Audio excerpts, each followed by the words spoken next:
구약 성경을 10가지 시대로 이야기하면 그 마지막 시대는 침묵 시대입니다. 말라기스가 마무리되어지고 세례 요한이 등장하고 예수님이 오시기 전 400년, 450년 그 기간을 침묵 시대라고 하고, 신학적인 시대 구분으로서는 신구약 중간기라고 그렇게 합니다.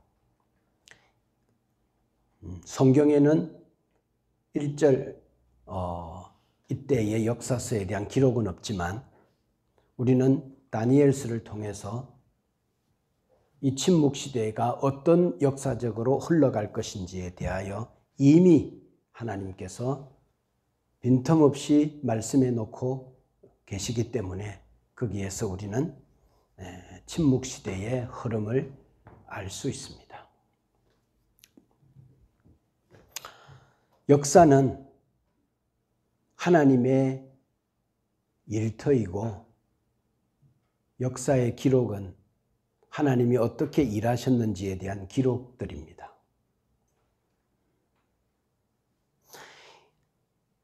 느부갓네살이 이끄는 바벨론 제국이 이스라엘 땅을 침공했죠. 그래서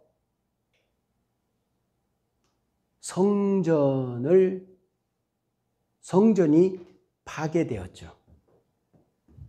하나님을 예배하는 그 성전의 모든 기구들을 그들이 다 가져가 버렸어요. 성전에 가면 아무것도 없어요. 예배할 수 없게 되었어요. 그래서 이 유대인들이 이제 바벨론에 끌려갔어요. 그 바벨론에 성전이 있어요, 없어요? 없으니까 하나님을 예배해야 되는 사람들이 뭘 시작했는가 하면 회당을 시작했어요. 회당. 시나고게라고 하는 이 회당을 시작했어요. 회당.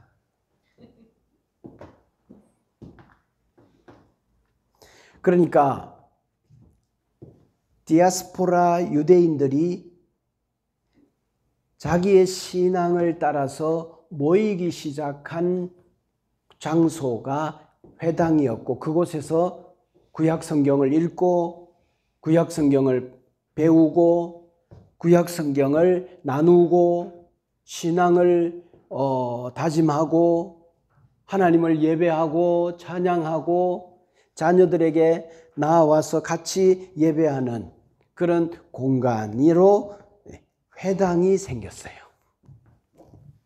이때부터 꼭 기억해 두세요. 회당이 여기서부터 시작. 왜? 성전이 파괴되었고 이제 이스라엘 땅은 갈 수 없고 바벨론에 포로로 잡혀왔으니까 이곳에서 하나님을 섬기는 공간으로 그들은 회당이라는 곳이 시작이 되었어요.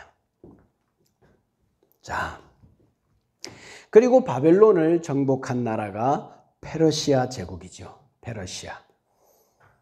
역사에서 그의 이름을 뭐라고 하는가 하면 키루스라고 하죠. 키루스 제왕. 페르시아의 1대 대왕이죠.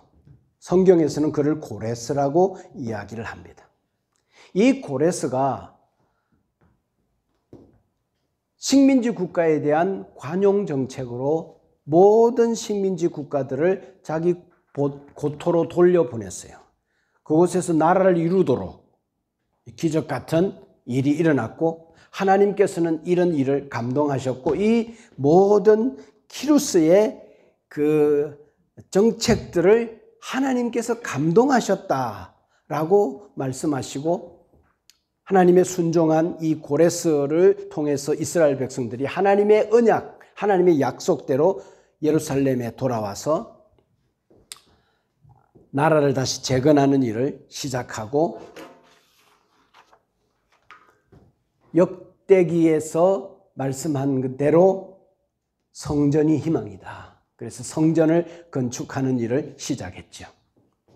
자, 그 2대 왕이 다리오 왕인데, 다리우스 대왕이죠. 이 다리우스 왕은 페르시아 제국의 전체적인 국가 조직을 정비하고 아주 탁월하게 구성을 했어요. 그래서 제국을 20개의 도로 나누고 그 곳곳에 총독들을 보내서 통치하게 하고 지방장관을 세워서 다스리게 하는 이러한 통치 체제를 구축했어요. 그리고 너무나 넓은 지역을 통치하다 보니까 곳곳에 뭐가 일어날 수 있는가 하면 반란이 일어날 수 있기 때문에 중앙 군대가 신속하게 그곳에 가서 그 반란들을 진압하고 정권을 유지하는 일들을 해야 되기 때문에 그때 그들이 한 게 뭔가 하면 군사 도로를 확충하기 시작했어요. 군사 도로를 건설하기 시작했어요. 도로망이 곳곳에까지 저 깊은 오지에 이르기까지 변방에 이르기까지 길이 닦여지는 일들을 시작했어요. 길이 닦여지. 그리고 이때 다리우스 대왕을 통해서 시작한 일들이 뭔가 하면 이게 통신이 가능한, 연락이 가능한, 이게 주고받는, 이게 신속하게 연락이 가능한 대왕 다리오 왕 때에 뭐 하는가 하면 우편 통신을 시작해요. 물론 그전에도 있었지만 이 부분을 아주 발달시켜요. 우편 통신.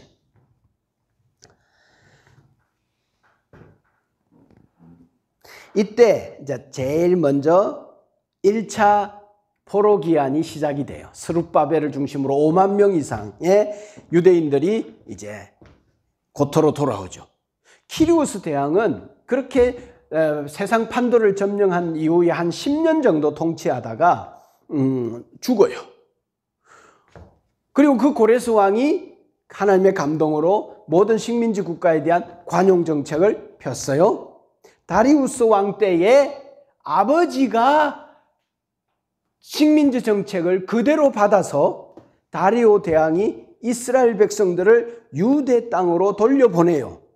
귀환시켜요. 1차 포로 귀환이 스룹바벨을 중심으로 5만 명의 유대인들이 귀환해서 성전을 재건하는 일이 시작이 돼요. 이 다리오 대왕 때 역사적으로 어떤 일이 일어나는가 하면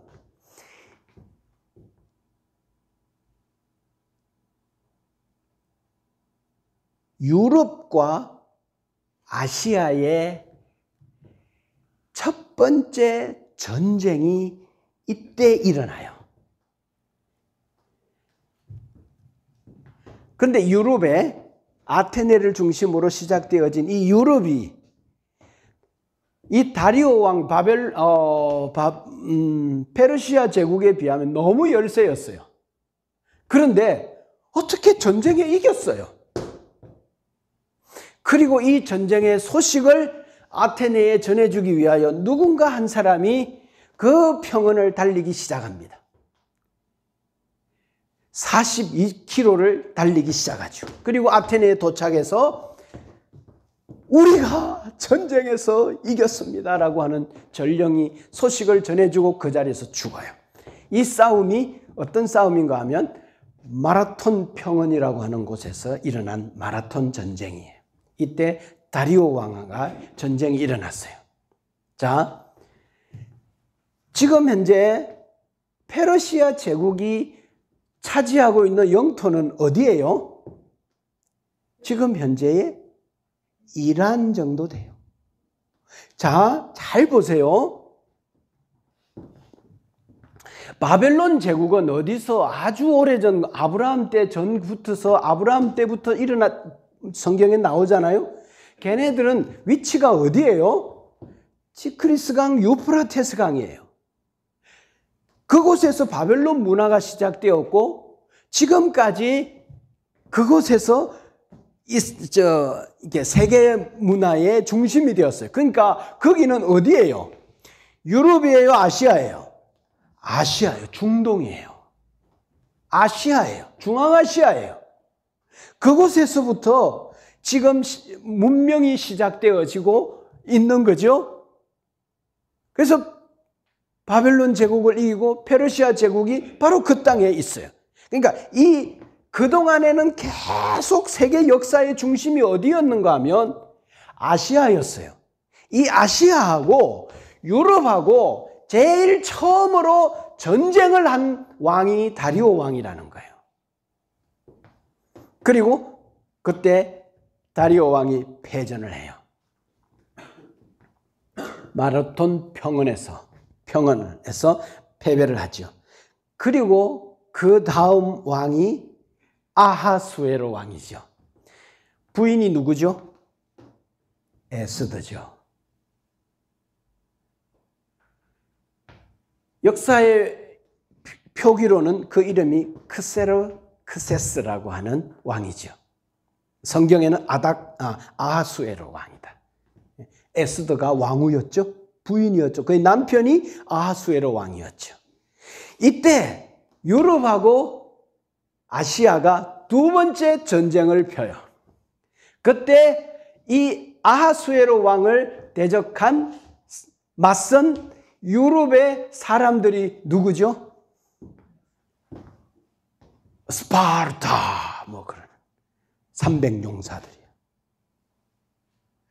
그 스파르타의 300이라는 영화의 그 적의 왕이 누구라고요? 아하수에로 왕이에요. 그 왕의 왕후가 누구라고요? 에스더라는 거예요. 그러면 생각해 보세요. 우리가 생각하는 것처럼 이 고레스나 다리오나 아하수에로 왕이나 그 다음 아닥사스다 왕이나 이런 사람들이 우리가 볼 때 그렇게 착하고 순진하고 그런 사람들이 아니에요. 전쟁을 하고요, 대왕이고요, 그 싸움에 능한 자고요, 어떻게든 정복 야욕에 불타고 있고요, 그리고 전쟁 통해 사람들을 잔인하게 죽일 수 있고요, 적들의 나라를 완전히 썩어버릴 수도 있고요, 이런 사람들이라는 거예요. 자, 이때 300용사가 맞서서 싸우죠. 이때 역사는 이렇게 표현해요. 하늘에 태양을 막을 만큼의 수많은 화살을 쏘아부었다고 그랬어요. 이 300용사들이 그들을 막았었어요. 이들이 전부 몰살을 합니다. 아하수에로 왕에 의해서. 그런데 많이 진격을 지연시켜 주었어요. 그리고 더 진군해서 살라미스 해전에서 이 아하수에로 왕의 군대가 패전을 해요. 자, 그러니까 아시아와 유럽이 두 번의 큰 대전을 하는데 아시아에 있는 이 페르시아 제국이 유럽에 의해서 두 번이 패배를 해요. 마라톤 평원에서 또 살라미스 해전에서 아주 참패를 당하죠. 그리고 아크세스라고 하는 이 성경의 이름으로는 아닥사스다 왕이 통치가 일어나요. 이때 에스라를 통해서 2차 기한이 일어나요. 그리고 느헤미야를 통해서 3차 기한이 일어나요. 허락해줘요. 아닥사스다 왕이. 여러분, 우리 한번 생각해 봅시다. 지금 이들은 선조의 왕들이 다리우스와 아하수에로 왕이 유럽과 싸움을 싸워 두 번의 심각한 패전을 이루었음에도 불구하고 아닥사스다 왕 때 2차와 3차 포로 기한을 허락하는 것은 이건 불가능한 일이에요. 왜냐하면 그들은 심리적으로 유럽에 패했다라고 하는 이 마음 때문에 이 왕들의 조바심과 이 과거에 자기 선조들이 그 민족들의 식민지 정책을 허락했지만 조서로 남겼지만 그러나 그것을 이 새로운 왕들이 바톤을 이어받아 정책을 펼 때 이런 패전의 일들이 있음에도 불구하고 그 약속을 그대로 지킨다는 것은 이거는 도무지 불가능한 일인데 역사 가운데 실제로 일어났어요. 그러니까 역사를 알고 그 시대의 상황을 알면 이 포로기한이라는 것은 얼마나 기적 같은 일인지, 이거는 도무지 일어날 수 없는 일인지, 이런 것을 우리는 알 수 있게 되는 거죠. 그래서 에스라, 느헤미야가 예루살렘으로 돌아와서 도시를 재건하고 부흥운동을 일으키죠. 이때에 페르시아 제국에 남아있었던 유대인들도 있었는데 그들도 페르시아 제국 곳곳의 새 지방으로 퍼져나가기, 그곳으로 이동하기 시작했어요. 그래서 그들이 이동해서 그곳에 가면 하나님을 섬기기 위해서 그곳에 뭘 시작한다고? 회당을 시작해. 신앙을 지키기 위해서 그곳에서 회당을 시작해요. 그래서 이 디아스포라가 바벨론 제국에서부터 시작이 되어져서 계속 유대인들이 계속 퍼져나가. 그래 그곳에 디아스포라 유대인들이 회당을 세우고 그곳에서 하나님을 예배했어요. 자,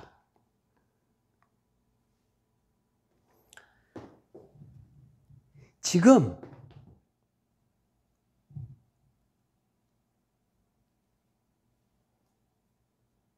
아시아 중심의 사고, 아시아 중심의 역사 이야기가 이제 어떻게 되는가 하면 유럽과 연결이 돼요. 그러니까 세계가 더 넓게 확장이 되었어요. 더 넓게. 그래서 여러분, 아시아에서 유럽으로 건너간다는 것은 사람들에게 있어서는 하나의 큰 장벽이에요. 근데 하나님께서 지금 눈치를 채야 되는데 무슨 이야기를 하는가 하면 자기 아들이 이 땅에 오시고 이 땅에 성령 시대가 열리면서 교회가 이제 유대인들이 복음을 받지 않음으로 인해서 이 복음이 말라기에서도 예언했지만 이방 민족으로 갈 것이고 이방으로 갈 건데 그들에게 복음이라는 것이 바울을 통해서 복음이 그 땅에 들어올 때 아시아뿐만이 아니라 유럽으로 갈 건데 바울의 1차, 2차 전도 여행은 아시아 중심으로 이루어졌지만 3차 전도 여행은 바울의 마게도냐인의 환상을 통해서 바울이 대륙을 넘는 도전을 하잖아요. 바울의 머릿속에도 대륙을 넘는다는 것은 장벽이었어요. 그건 넘을 수 없는 장벽이었어. 아시아에서 다시 돌아가서 그동안 개척한 교회들을 돌봐야지라고 하고 잠을 잤는데 그 밤에 마게도냐에 유럽에서 어떤 한 사람이 와서 우리를 좀 도와달라고 하는 환상을 보고 장벽을 뛰어넘고 우리가 그놓은 선을 넘어서 유럽으로 복음을 전하라는 거구나. 그래서 그곳에 가서 첫성 빌립보에서 교회가 개척이 되어지고 유럽이 열리잖아요. 그 거제도라고 하는 그 동네에 고현에 살았는데 아주에 큰아버지 댁이 있었어요. 그 아주에 놀러 가면 그 동네에 또래 애들이 새로운 애 왔다고 얼마나 째려보고 불러가지고 급박하고 막 폭력을 하고 그랬어요. 동네도 그런데 국가에서 넘어서 우리가 100년 전에 머리가 노랗고 코가 삐죽한 외국인이 이 나라에 왔다고 하면 우리는 경계 대상 1호예요. 나라를 지키기 위해서 이 나라가 선택한 게 뭔가 하면 세국 정책이었잖아요. 결사항전이었잖아요. 그런 시대이지 않겠어요? 모두 다 자기 영역들을 확보하고 그걸 지키기 위해서 목숨을 거는 이런 세대에 보세요. 거의 500년, 400년 동안에 나라를 어떻게 만들었다? 그 당시 아시아와 유럽을 연결시키고 그 쪼개어져 있는 모든 나라들의 사람들의 생각 속에 어떤 생각을 집어넣는가 하면 세계화라고 하는 생각을 집어넣은 거예요. 그래서 다른 나라 사람들이 왕래하고 오는 것에 대하여서 이상하지 않는 거예요. 왜? 온통 세계가 대제국의 그 권력 아래서 모든 나라들이 지배 아래에 있었기 때문에 다른 곳에서 다른 국가의 사람들이 다른 대륙의 사람들이 넘어오는 것에 대하여서 나와 다른 사람들에 대하여서 이상하지가 않는 거예요. 세계화를 준비한 거예요. 거부하지 않고 받아들일 수 있는 준비를 한 거예요. 그래서 사람의 정서적인 장벽들, 국가의 장벽들, 이런 많은 장벽들을 한 번, 두 번에 깨지지 않으니까 400년, 500년 동안 그 당시 대제국들이 세상 판도를 다 차지하게 해서 제국은 바뀌지만 사람들의 생각 속에 세계화가 그 머릿속에 이루어진 거예요. 그리고 패권이 아시아에서 유럽으로 넘어가면서 더 넓은 세상이 준비가 된 거예요. 복음 전파를 준비하고 계신 거예요.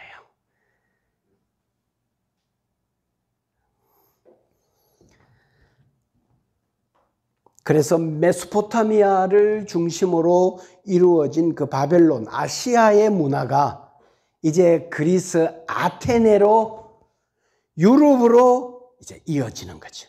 자,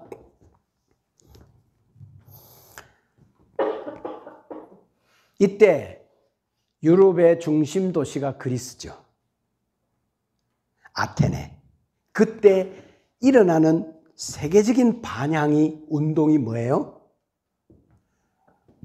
철학이 시작이 돼요. 그래서 소크라테스, 플라톤, 아리스토텔레스. 지금도 헬라 철학은 세상 학문의 근저에 깔려 있잖아요. 인본주의, 인간 중심. 그 전의 세상은 어떤 세상이죠? 신인들의 세상이잖아요. 신의 지배를 받고 종교가 뭐냐가 대단히 중요한 시대에서 이제는 사람의 시선들이 고대 철학이 인간이 뭐냐? 인본주의가 시작이 됐잖아요. 그래서 인간이 만들어내는 문화. 그래서 아리스토텔레스, 플라톤, 소크라테스 이렇게 하면서 여기에서 생산되어진 나온 인물이 헬라 제국의 지배자인 사람 누구죠? 알렉산더죠. 그래서 알렉산더의 꿈이 뭔가 하면 이 지상의 모든 나라들이 헬라 문화와 철학이 흘러들어가서 이 세상의 모든 사람들이 헬라 철학 아래 살아가는 세상을 만드는 것이 알렉산더의 꿈이었어요. 그래서 20대의 젊은 나이로 등장한 이 사람의 군사력과 군대 앞에서 당시에 세계가 그 발 아래 들어가요. 소아시아, 페니키아, 팔레스틴, 이스라엘이죠. 이집트까지. 그리고 메소포타미아, 모든 나라. 그리고 이란, 어디까지? 인도까지. 인도까지. 그래서 대제국을 형성했어요. 그러니까 보세요. 동양이 서양과 그냥 하나가 돼버렸어요. 제국이 그 일을 했어요. 헬라 제국이 그 일을 했어요. 자, 바벨론, 페르시아, 헬라. 바벨론, 페르시아, 헬라. 자, 영웅들이 등장했고 대제국이 등장해서 세계는 계속 대제국의 지배 아래에 있으면서 이제는 나라의 국경선이 그렇게 중요한 게 아니었어요. 그리고 동방과 서방이 서로 교류가 있고 하나가 되어진 복음 전파와 복음의 전파의 영역이 더 넓게 준비되어져 가고 있었어요. 이 헬레니즘 문화가, 이게 선진 문화가. 자, 그러면서 동방과 서방이 세계화를 이루어지고 사람들의 머릿속에 여러 가지 장벽들이, 이방인들에 대한 장벽들이 무너진 이러한 때에 헬라 문화에서 놀라운 하나의 작품이 나오는데 그게 언어가 생겨요. 그때 당시 언어를 헬라어라고 그래요. 그래서 이제 헬레니즘 문화 아래 헬라 제국이 통치하는 동방과 서방 모든 곳에 공용어가 생겼어요. 그 언어가 헬라어예요. 헬라어야. 그러니까 헬라어를 하면 그 넓은 아시아와 유럽의 모든 곳곳에 헬라어를 하면 다 통하는 거야. 그리고 구약 성경 히브리어를 헬라어 성경으로 번역을 했어요. 70인역이잖아요. 번역을 해서 구약 성경을 번역해 놔놓고 신약 성경은 헬라어로 썼어요. 헬라어로 기록하고 언어가 준비되었어요. 여러분, 말 안 통하면 전도, 선교 못합니다. 하나님께서요, 지금 준비하는 거예요. 언어를 준비하는 거예요. 그리고 이스라엘 안에 유대인들 사이에 하스모니안 왕조라고 하는 마카비 왕조가 있었어요. 이 마카비 왕조가 헬라 제국의 봉기를 일으키고, 왜? 헬라 제국이 이제는 모든 나라와 상관없이 제우스라는 신을 섬겨야 된다라고 천명했기 때문에 거기에 그럴 수 없다. 우리는 여호와를 섬긴다. 그래서 마카비를 중심으로 헬라 제국과 전쟁을 하고 그게 성공을 해요. 그래서 100년 정도 독립국가로 하스모니안 왕조가 이스라엘 안에 유지가 돼요. 그러나 이 왕조 또한 가족과 형제들의 권력 쟁탈전에 의해서 결국은 나라가 망하게 되고 BC 63년에 로마의 폼페이우스에 의해서 유다가 점령이 됩니다. 그래서 다시 또 속국으로 들어가죠. 그래서 하스모니안 왕조가, 마카비 왕조가 끝이 나게 돼요. 그리고 유대 사회에 로마가 지배하게 되죠. 로마가 지배하게. 그래서 로마가 등장하죠. 율리우스 가이사라.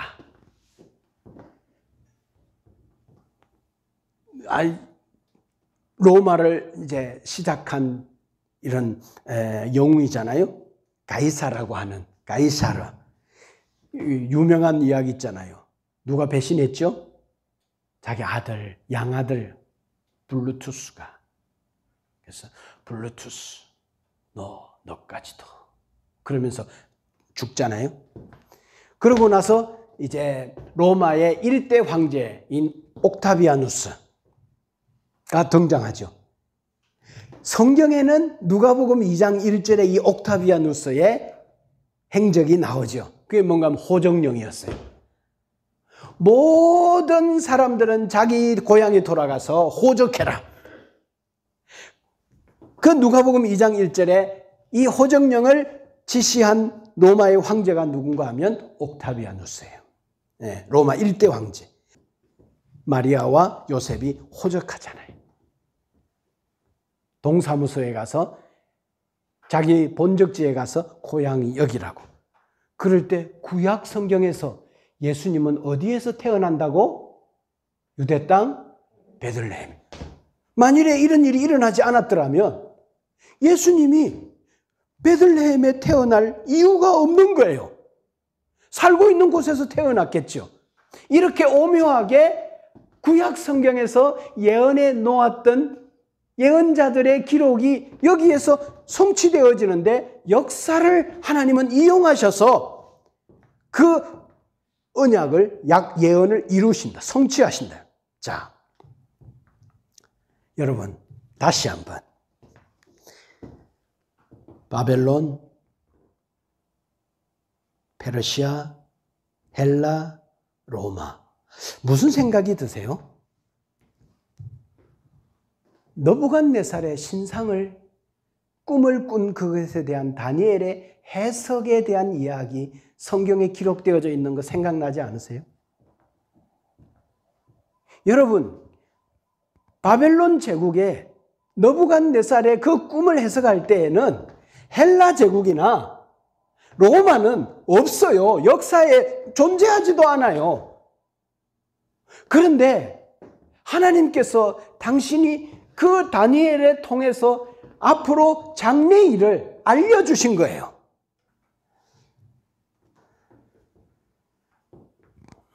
여러분 어떤 생각이 드세요? 하나님이 이야기한 대로 세상의 역사가 그렇게 흘러가서 그 모든 것이 그대로 이루어졌어요. 제가 요즘 이런 생각해요. 이게 생각을 해보면 이거는 진짜 이게 문서로 남긴다는 것은 이건 대단히 위험한 거거든. 안 되면 큰일 나는 거거든. 이 문서 전체에 성경이라는 문서 전체에 이 오류가 발견되어지면 성경 전체가 폐기되고 이게 안 되는 이야기. 근데 역사는 내 마음대로 안 되거든. 역사는 내 마음대로 안 되거든. 어떤 변수가 어떤 일이 날지 모르는데 하나님께서 이렇게 예언해 놓고 있는 이 예언이 그대로 이루어져서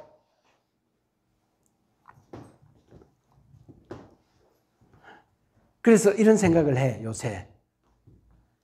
이게 생각해보면 도무지 불가능한 일이 이렇게 무리수를 두고 예언으로 성경이라는 곳에 기록해 놨는데 이게 이루어진 것 보면 이건 진짜 하나님 살아계시다. 자, 봐요.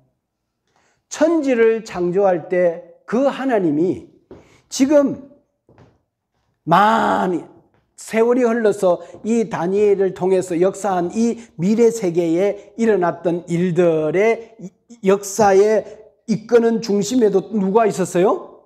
하나님이 계셔. 그 하나님은 천지 창조할 때 아브라함을 부를 때 그때 하나님하고 다른 분이에요? 다른 분이에요? 같은 분이죠. 그럼 그분이 뭐 했다는 거예요? 살아 계셨다는 거예요. 그리고 그 역사의 중심에 그분이 있어서 그 역사를 경영했고 그 역사를 당신이 인도했던 당신의 어떤 목적을 가지고 지금 역사를 끌고 오고 있다는 거죠. 하나님 살아계신. 이야. 그런데 이렇게 하나님 살아계신 증거가 성경을 알고 성경을 읽으면 명명백백한데도 불구하고 사람들이 하나님에 대하여 의심하는 거예요. 이렇게 증거를 갖다 대도.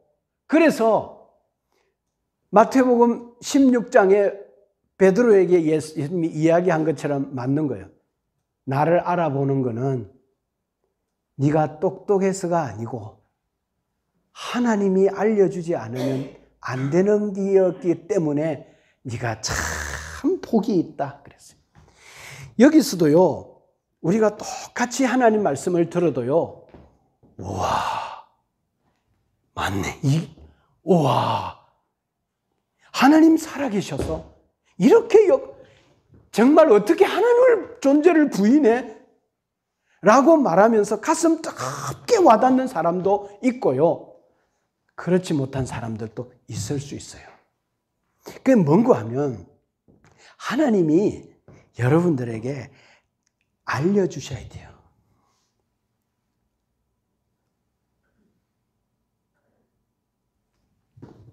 자, 역사는 왜 이렇게 흐르는가?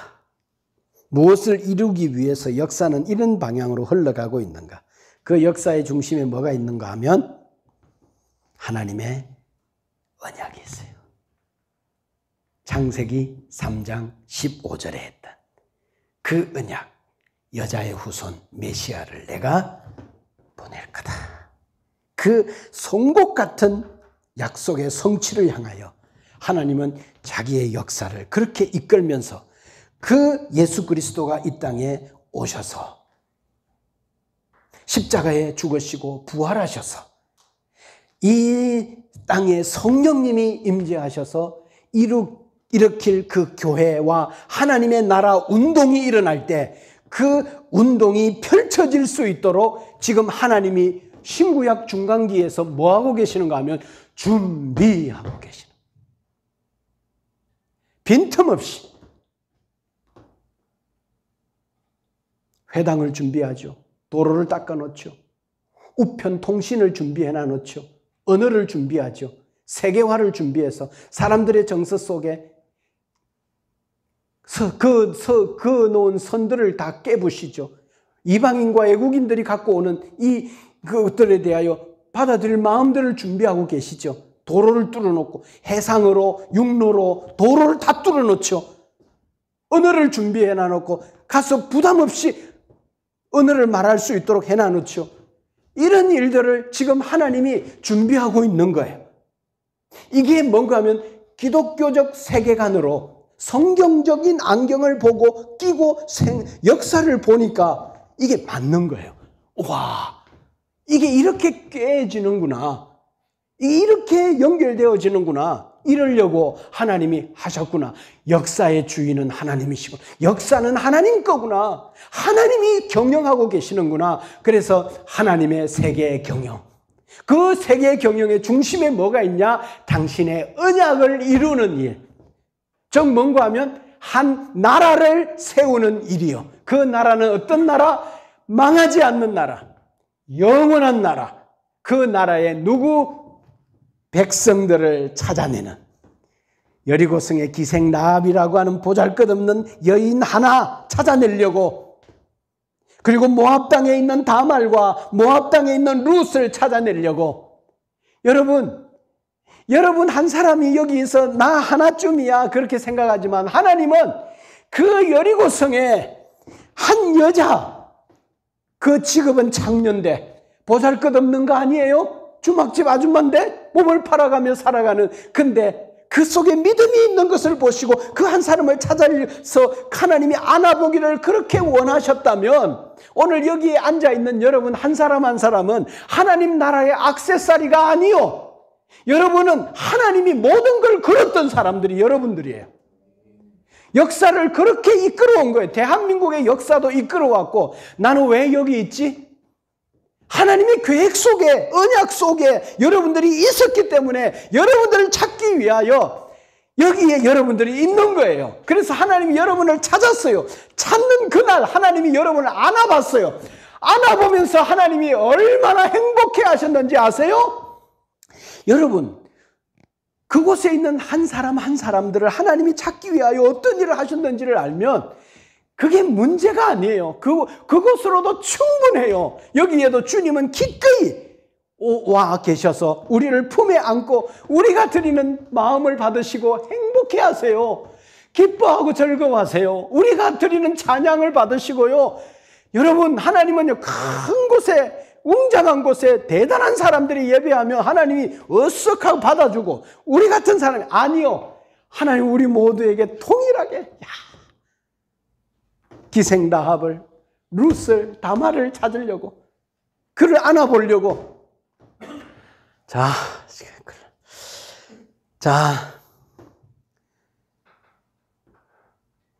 강대국도 결국 이스라엘을 위해 존재하다가 그 목적을 다하면 퇴장했어요. 바벨론이 영원하지 않고요. 페르시아 제국이, 로마가, 헬라가 영원하지 않았어요. 다 망했어요.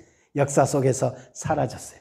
그런데 이스라엘은 사라질 것 같았고, 이때부터 BC 한 500년 전부터 AD 1948년까지 나라 없는 나라로 세상 가운데 핍박받으며 떠돌았던 사람들이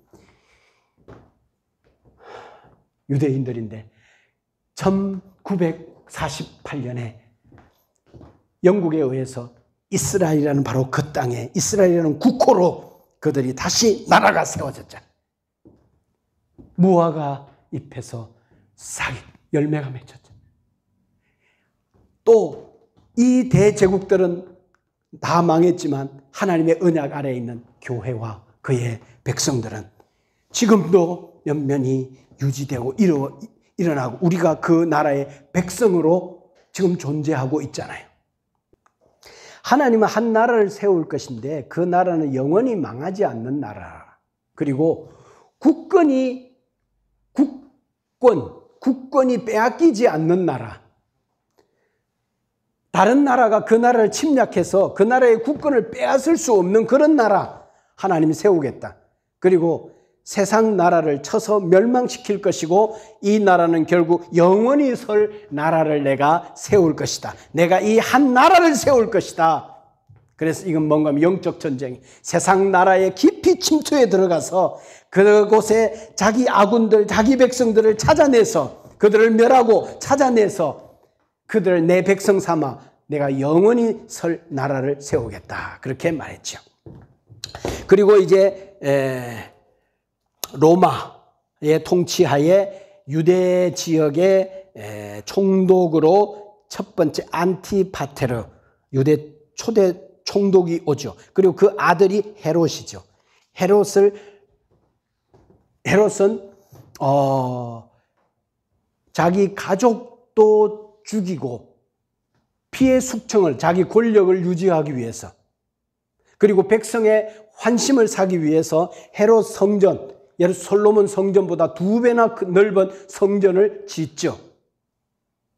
그리고 10명의 부인에게서 태어난 자식들까지도 다 피해 숙청으로 죽이는 이러한 사람이 헤롯이었죠. 이 헤롯 대왕의 마지막 통치 기간인 BC 4년에 드디어 예수 그리스도가 아기 예수로 탄생하죠. 이때 유대인의 왕으로 나신 이가 누구라는 소식을 듣고 동방박사들의 이야기를 듣고 이 예수마저도 죽이려고 왜? 그가 왕이라고 하니까 하늘에 있는 나라인 줄 모르고 자기의 왕권을 빼앗을 왕인 줄 알고 죽이려고 했죠. 그럴 때 많은 어린아이들 2살 밑으로 난 아이들을 다 죽이는 일들을 단행했죠. 이 일도 이미 예언자의 예언을 통해서 이런 일이 있을 거라고 이야기했죠. 그 일들이 일어났어요. 헤롯을 통해서. 자, 정리합시다.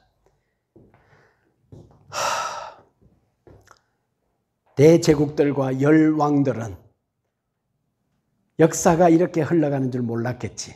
그러나 하나님은 이 역사를 사용해서 바벨론의 느부갓네살, 바사의 고레스, 다리오, 아닥사스다, 아하수에로, 헬라의 알렉산더, 로마의 율리우스 가이사라, 그리고 옥타비아누스, 로마의 10대 황제들, 이 어마어마한 영웅들, 대제국들 하나님이 역사에 다 사용하셔서 세계 경영을 이루셨어요.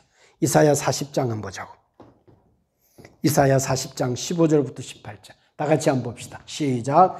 보라, 그에게서는 열방이 통에 한 방울 물과 같고 저울의 작은 티끌 같으며 섬들은 떠오르는 먼지 같으리니 레바논은 땔감으로 부족하겠고 그 짐승들은 번제에도 부족할 것이라. 그의 앞에는 모든 열방이 아무것도 아니라 그는 그들을 없는 것 같이 빈 것 같이 여기시느니라. 그런즉 너희가 하나님을 누구와 같다 하겠으며 무슨 형상을 그에게 비기겠느냐. 그랬어. 역사의 주인이신. 그래서 역사를 his story, 누군가의 이야기라는 거예요. 누군가의 이야기야. 그분의 이야기가 역사라는 거예요. 그 세계 역사의 중심에 누가 있느냐? 택한 자들이 있는 거예요. 택한 자가 누구냐? 바로 우리들인 줄로 믿습니다. 우리들이. 우리가 이 역사, 우리는 끝까지 살아남아 멸망하지 않고 하나님이 나라인 그 나라의 백성으로 한 사람도 잃어버리지 않고 선진국은 어떤 나라가 선진국이고 후진국은 어떤 것이 후진국인가 하면 자기 백성 중에 한 명을 소홀히 여기는 나라는 후진국이고 선진국은 자기 나라의 백성 한 사람이 위험에 처해 있으면 그 한 사람을 살리기 위해서 국가의 모든 것을 거는 나라가 선진국이라면 하나님의 나라는 선진국 중에 선진국이라 이 땅에 자기 백성 중에 한 명이 저 밀림의 정글에 있다 하더라도 소수민족 중에 한 명이 있다 하더라도 하나님은 그곳에 수많은 선교사들의 희생을 다 감안해서라도 그 한 명을 찾아내는 것이 하나님의 나라인 줄로 믿습니다. 그래서 여러분들은요 절대로 엑스트라가 아니에요. 역사의 주인공들이에요. 여러분들 때문에 이런 역사들이 펼쳐진 거예요. 마지막 그리스도의 오심을 위해서 세계사적 무대를 준비하셨어요. 예수 그리스도가 오시고 교회가 열리면서 바울을 통하여 이방인을 향하여 복음이 전거되어지기 위해서 곳곳에 거점인 전진기지, 전초기지인 회당을 이미 그곳에 준비해 놔놓고 기다리고 있는 거예요. 그리고 두 번째, 세계 공용어를 보급했어요. 헬라어. 그리고 성경도 다 이미 번역해 놨어요. 도로망과 통신망을 다 만들어 놓고 바울 서신들이 갈 수 있도록 준비했고 바울이 그 길을 타서 해상과 육로를 통해 로마의 군사도로 이들의 군사도로를 타고 모든 복음이 전해졌어요. 그리고 세계화, 세계 국가의 모든 경계를 뛰어넘고 사람들의 선을 뛰어넘어 이방인들을 맞이하고 새로운 것을 맞이할 수 있는 이런 문화들을 다 준비해 놔놓고 동방과 서방을 서로 연결시켜놔서 복음의 영향력이 확장되어져서 많은 사람들에게 갈 수 있도록 이렇게 벽을 허물어 놓았어요. 그리고 로마라는 강력한 통치 아래에 있는 모든 나라 그 세계는 어땠는가 하면 안정적이었어요. 왜? 로마가 권력이 강하니까. 그래서 그 안정되어진 사회 속에 막 이곳에서 반란이 일어나고 막 혁명이 일어나고 막 싸움과 정이 일어나고 이게 아니라 그러면 복음을 전해도 복음을 받아들이기가 어렵잖아요. 그런데 그런 시대에 다 안정되어 있는 거야. 그 안정되어진 사회 속에 바울이 복음을 들고 이제 세계 곳곳에 들어가는 거예요. 이런 준비를 다 해놨어요.